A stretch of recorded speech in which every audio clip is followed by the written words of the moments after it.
아멘. 인생의 목적이라는 제목을 가지고 서로 은혜 받는 시간을 갖고자 합니다. 한때 이 목적이 이끄는 삶이라는 책이 베스트셀러가 된 적이 있습니다. 인생의 목적을 갖는 것은 아주 중요하고 또 인생의 목적이 무엇인가를 아는 것도 정말 중요합니다. 특히 신앙인들이 신앙의 목적을 갖는 것은 무엇보다도 중요합니다. 누군가가 여러분에게 왜 사냐고 물으면 여러분은 무엇이라고 답해 주겠습니까? 왜 사냐? 한번 옆 사람한테 물어봅시다. 왜 사십니까? 되게 당황스러운 질문이죠. 그렇게 묻는 사람도 웃음이 나오고 대답하는 사람도 한마디로 왜 사냐? 뭔가 물어본다면 갑자기 답을 하기가 그러죠.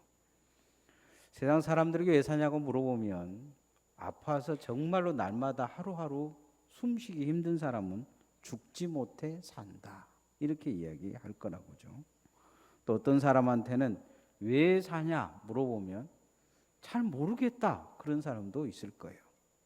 뭔가 단기적인 목적이 있는 사람은 왜 사냐? 그러면 돈을 많이 벌기 위해서, 어떤 사람은 집을 사기 위해서, 어떤 사람은 자녀가 잘 되기 위해서, 어떤 그런 단기적인 목적을 이야기를 할 겁니다.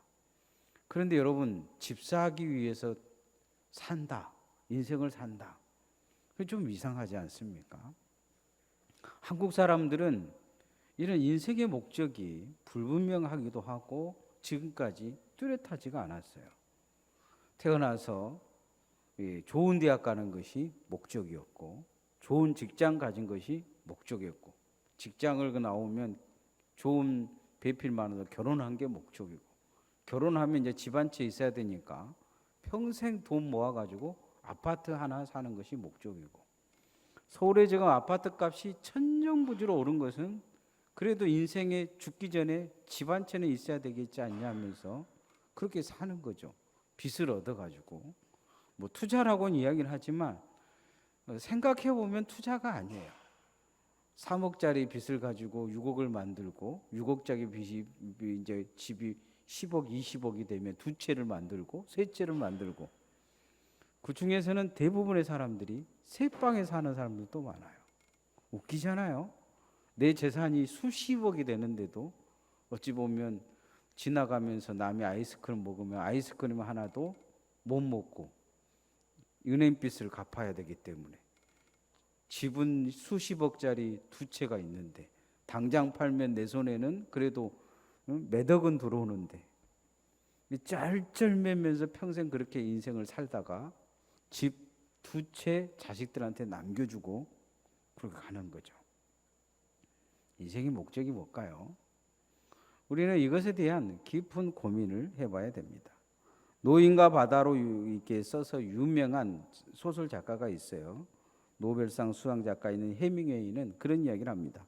나의 인생에 목적이 없다. 인생이 어디로 와서 어디로 가는지 물을 필요가 없다. 이 사람은 정말 성공한 사람이에요. 모든 사람이 존경하는 사람이죠.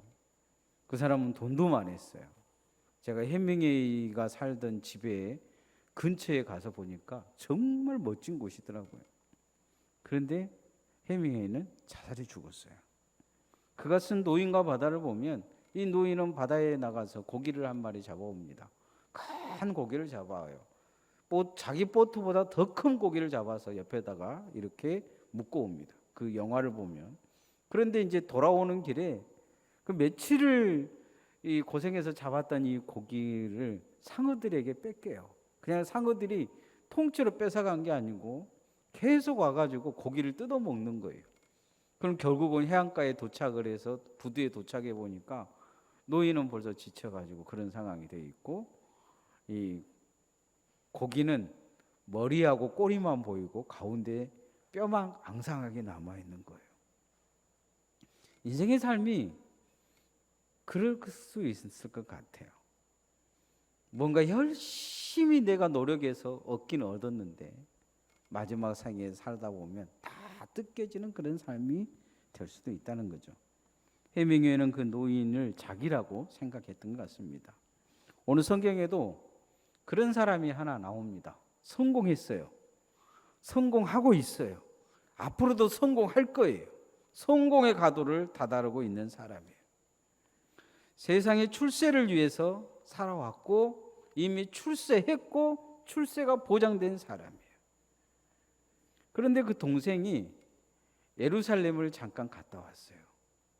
그래서 자기가 이제 생각했던 예루살렘, 꿈꾸던 예루살렘, 날마다 믿음으로 기도하고 고백했던 예루살렘에 대해서 물어봐요.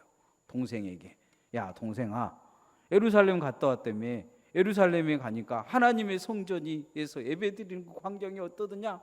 그 찬양대가 찬양하는 소리들에 감격이 있더냐? 뭐 이런 식의 물어요. 그러니까 이 동생이 하는 말이 감격은 그러는 거예요.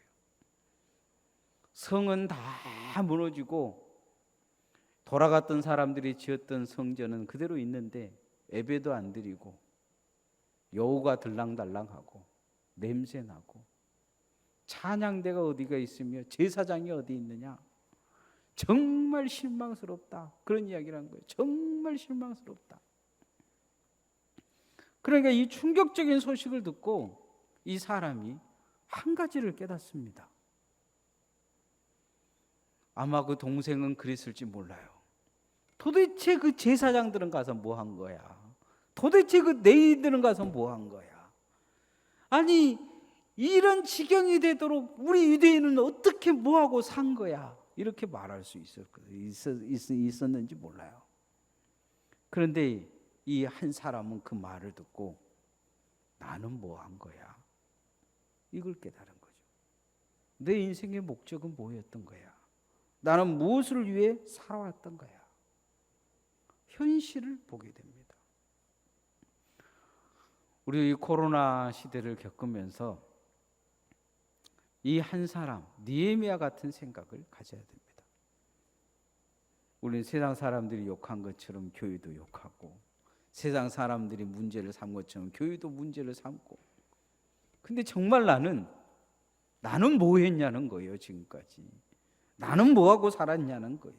내 신앙은 뭐냐는 거죠. 무엇을 믿었냐는 거예요.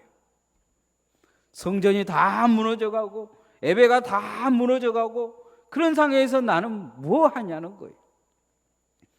많은 기독교인들이 예배가 무너져가는데 예배가 무너져가는 것을 통회하고 울며 자복하면서 하나님 어떻게 하면 좋습니까? 우리가 예배를 드리려는데 우리가 영상으로밖에 예배를 못 드립니다. 그러면서 회개하고 통회하는 사람들보다는 이 상황을 어떤 사람들은 더 즐기기도 하고 교회 안 가니까 좋기도 하고 예배드리는 교회들이 문제라고 생각하는 사람들도 있고, 과연 나는 이 신앙이 신앙인지를 뒤돌아봐야 돼요. 이 믿음이 믿음인지를 뒤돌아봐야 된다. 과연 나는 이 시대에 예배드리지 못한 이것에 대해서 통회하고 자복하며 하나님 앞에 눈물을 흘린 적이 있는지를 뒤돌아봐야 돼요. 예배드리는 사람들이 손가락질한 예배가 문제가 아니요, 예배에 대한 개념이 없는 우리가 문제라는 거예요. 어찌 보면 이런 시대를 살아가는 우리에게 하나님은 너네들은 예배 안 드려도 돼 이렇게 하신지도 몰라요. 내가 너네들 예배 못 드리도록 막아버릴 거야 말씀하실지도 몰라요. 그런지도 모르고 우리는 예배 안 드려야 된다, 예배 드려야 된다, 어떻게 교회 안에서 싸워싸고 예배가 문제인지를 보다는 자기 자신의 신앙이 문제인지를 모르고, 이스라엘 민족들이 이 상황에서 누구 하나 옷을 찢고 통회하며 자복하며 문제가 문제인지 모르는데 한 사람이 문제를 압니다. 옷을 찢고 자복하며 통회하며 금식합니다. 하나님, 내가 문제입니다. 이렇게 고백합니다. 그는 하나님의 일에 대한 무관심에 대한 죄를 발견합니다. 진정 가져야 될 그 신앙의 중심에 있어야 될 것이 무엇인지를 아는 것이죠. 오늘날 현대인들의 신앙은 껍데기일 가능성이 많습니다.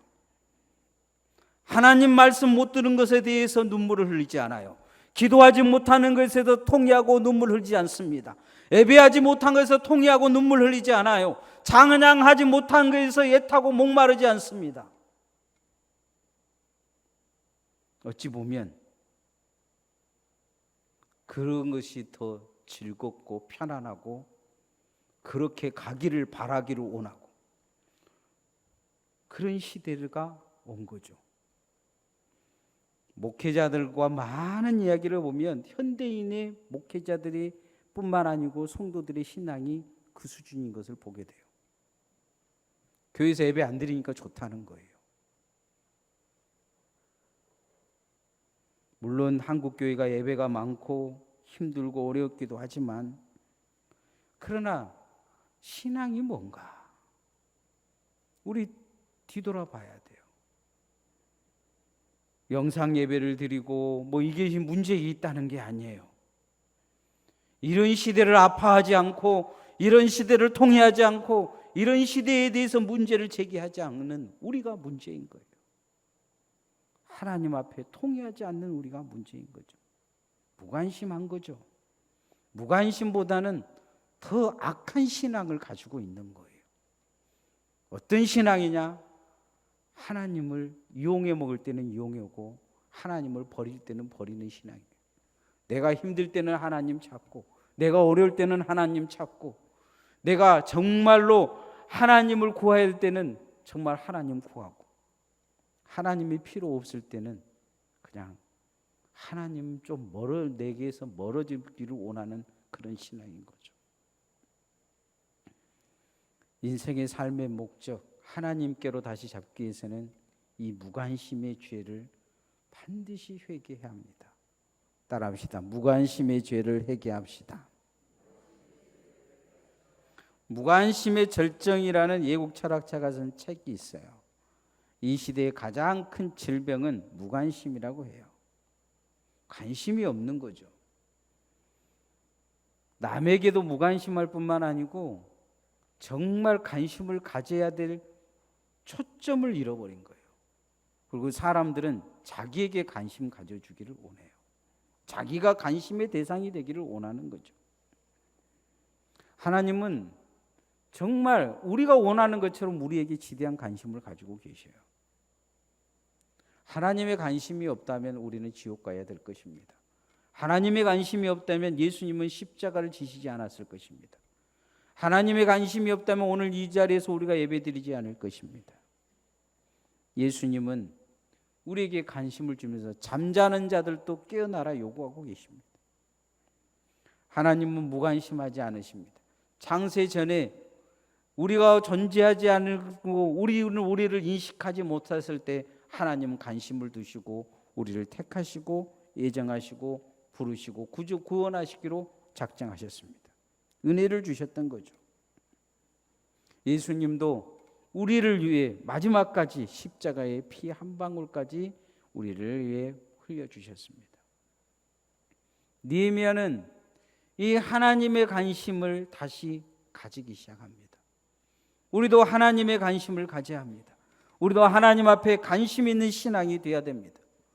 하나님은 우리가 예배를 드리냐 드리지 않냐가 문제가 아니고 내 마음속에 진정한 하나님을 향한 신앙이 있느냐 없느냐에 관심을 가지고 계십니다. 정말로 하나님 앞에 이런 시대를 통회하느냐 통회하지 않느냐에 관심을 가지고 계십니다. 이사야에 보면 많은 사람들이 평안할 때 그 많은 예물을 가지고 하나님의 성전에 불태울 때 하나님이 그렇게 말씀하셨습니다. 그 재물 드리지 마라. 역겹다. 토할 것 같다. 이렇게 말씀하셨어요. 어찌 보면 우리의 시대의 신앙이 그럴 수 있습니다. 진정 하나님의 관심에는 무관심하고 어찌 보면 나의 관심에 초점을 가질 수가 있다는 거죠. 우리는 하나님께 관심을 회복해야 합니다.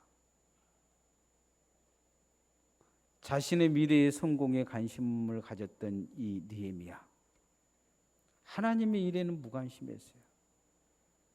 예루살렘이 무너지든 말든 성전에서 예배가 드려지든 말든 내 삶대로 내 마음대로 살기로 하고 자신의 미래에 관심밖에 없었습니다.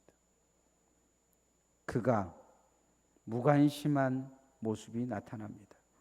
그리고는 회개합니다. 3절 4절 말씀 한번 같이 읽어봅시다. 시작. 그들이 내게 이르되 사로잡힘을 면하고 남아있는 자들이 그 지방에 거기에서 큰 환난을 당하고 능욕을 받으며 예루살렘의 성은 허물어지고 성물들은 불탈다 하는지라. 내가 이 말을 듣고 앉아서 울고 수일 동안 슬퍼하며 하늘의 하나님 앞에 금식하며 기도하여. 우리는 이 시대에 이 느헤미야처럼 이런 마음을 가져야 될 것입니다. 여러분, 교회에서 예배당에 코로나가 이제 번져서 예배를 드리지 못할 때 영상으로 예배를 드리니까 좋다, 이런 말들이 사방에서 들려요. 우리 교인들은 그런 이야기 하지 않지만 제가 다른 지역에 가서 다른 교인들 만나면 그런 이야기를 해요. 울고 통회하고 자복하고 하나님 앞에 엎드려도 센찬을 파네. 그것도 믿음이라고 영상 예배 드리는 것이 좋다. 우리가 이 시대에 이 코로나가 끝나면 어떻게 변해볼지 몰라요. 신앙이. 예루살렘 성이 다 무너지고 교회는 큰 환난을 당하고 능욕을 받고 있는데 하나님의 사람들이라는 사람들이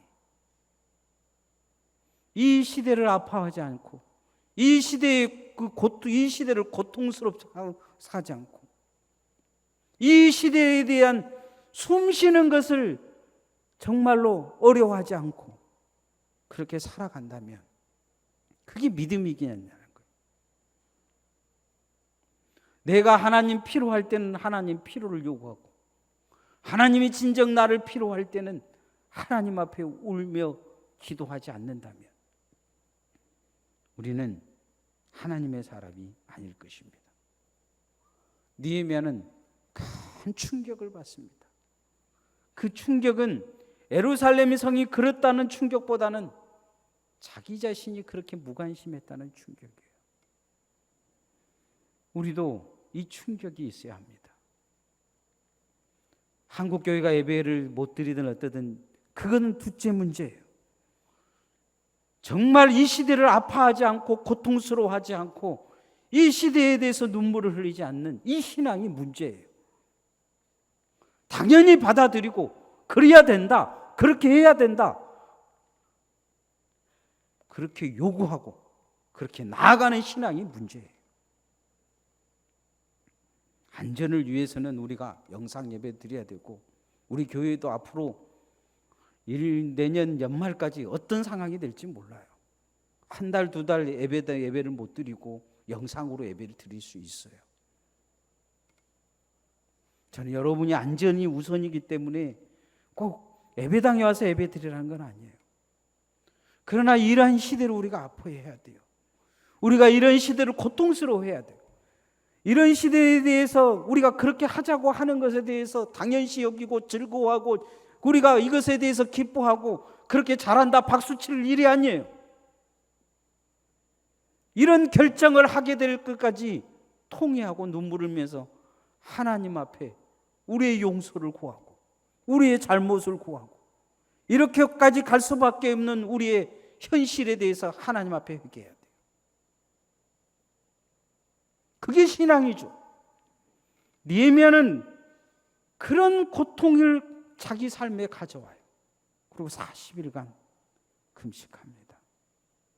그럼 그렇게 이야기해요. 내게 책임이 있습니다. 내가 이거 책임지겠습니다.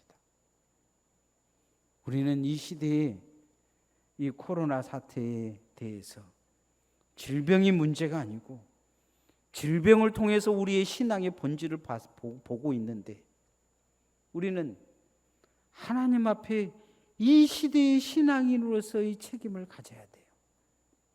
내 신앙을 바로 돌리는 책임이 있어야 돼요. 이 시대를 바로 신앙으로 돌리는 책임을 우리가 가져야 합니다. 따라합시다. 책임적 존재로 서겠습니다. 니에미아는 그렇게 고백해요. 책임적 존재로 서겠습니다. 미국 대통령 링컨 부부가 연극을 보다가 휴식 시간에 잠깐 쉬어서 그런 이야기를 합니다. 우리가 퇴임하면 이제 성지순례 가가지고 예수님 올라왔던 골고다 언덕으로 오르고 그렇게 이야기하다가 한참 이야기하고 있는데 암살자가 와서 링컨에게 총을 쏴고 죽여버립니다. 그 쉬는 시간에 링컨 대통령의 암살자가 다가올 수 있었던 것은 경호원들도 휴게실에 가서 쉬어버렸기 때문이에요. 경호원들이 교대로 지키고 있든지 해지 쉬어버리니까 그런 거죠. 자기 책임이 아니라고 나중엔 다 떠벌리는 거예요. 경호원들이. 그 자리에 누가 서 있어야 되냐? 책임지지 않는 것이죠. 니에미아는 동시대의 사람들로 있으로서 있어야 될 자리에 자기가 해야 될 일이 무엇인가를 잊어버린 것에 대한 책임의식을 갖습니다. 너무 무책임한 이야기만 하고 살았던 거죠. 무책임한 이야기. 그러면서 회개해요.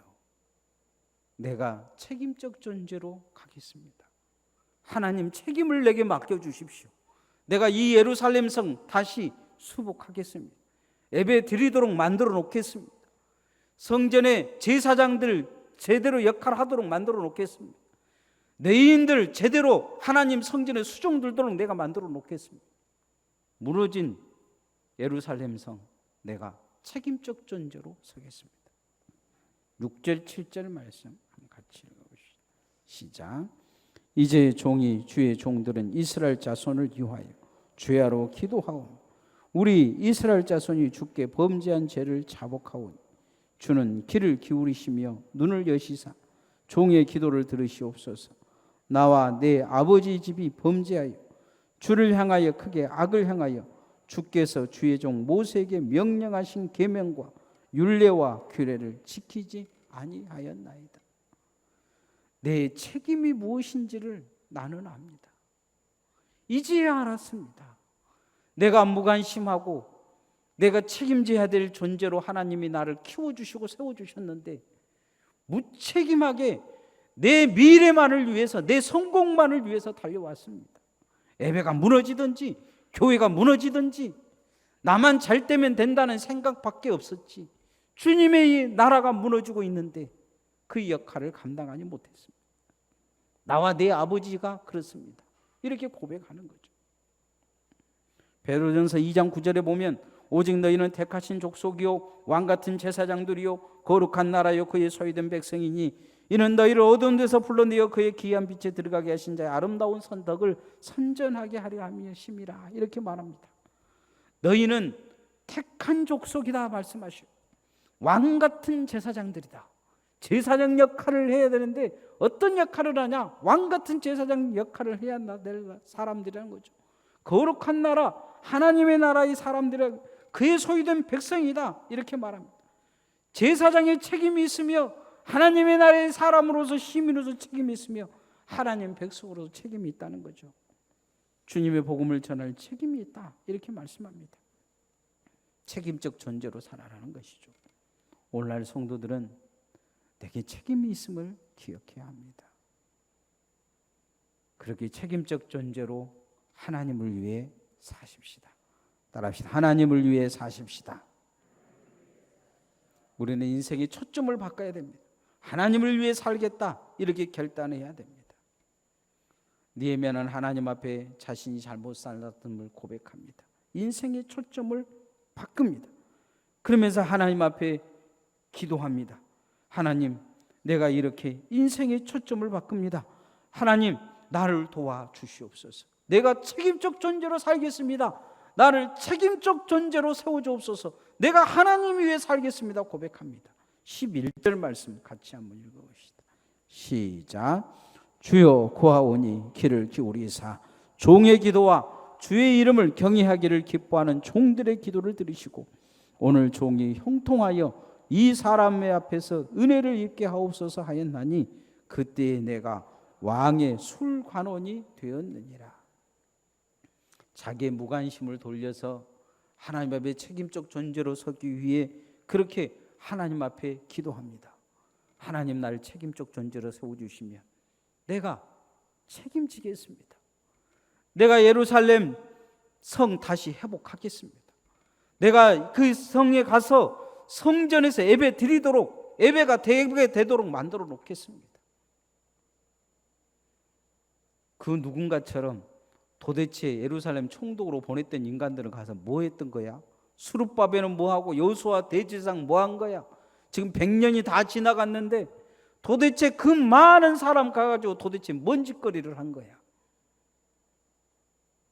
그리고 이 바벨론에 그 많은 고관들, 유대인들이 그 많이 있는데 도대체 뭔 짓을 한 거야? 다른 사람들에게 손가락질하는 그런 짓을 하지 않습니다. 그는 자기에게 그 이야기합니다. 너는 뭐하고 산 거야? 너는 누구야? 너는 진짜 하나님의 사람이야 하며 자기 자신에게 물어요. 그러고는 이렇게 살아서는 안 된다. 내가 무관심을 가지고 살았구나.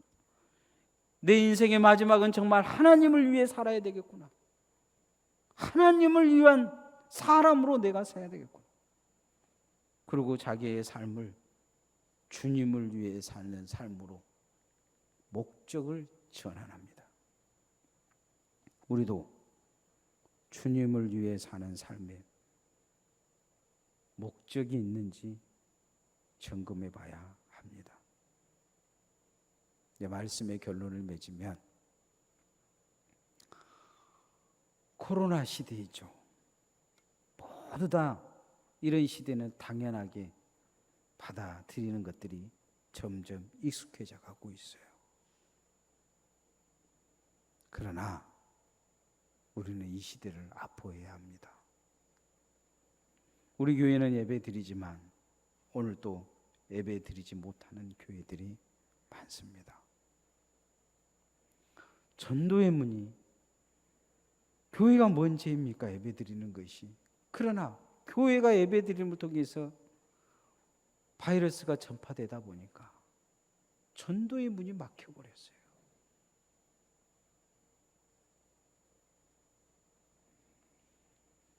우리는 많은 사람들이, 목사들도 그러지만 예배 드리지 말라면 말아야지 그렇게 이야기를 해요.